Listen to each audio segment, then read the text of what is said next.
Back in September 2020, during a realistic car league, RF had impressively taken pole position in the Williams, which I believe was the slowest car.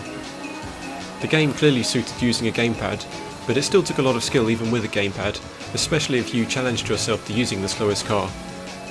I'd have loved to have kept hosting events and finding great stories and moments like this, but my health wasn't very good around that time, and when I got back into trying to host events recently, I found that there had been a culture shift.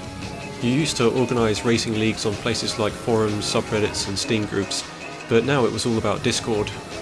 The problem with that is that the expectation of these Discord groups is for them to be communities, but the FDC wasn't a community, it was just a racing league.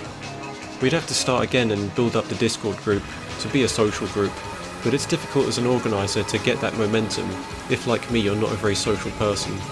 So it's been difficult trying to get the league together more recently, if it would take the time and energy that I don't really have, and the wider scene is still quite chaotic, there's not a lot of sportsmanship. Hopefully there's still space for the FDC to run leagues though, even if they were short ones.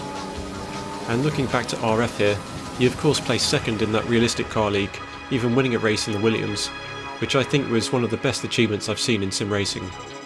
You might wonder why you'd pick the slowest car, putting yourself at a disadvantage, but that challenge he set himself was memorable, and I think that win he got at France was one of the most well-deserved wins there's ever been in the F1 series of games.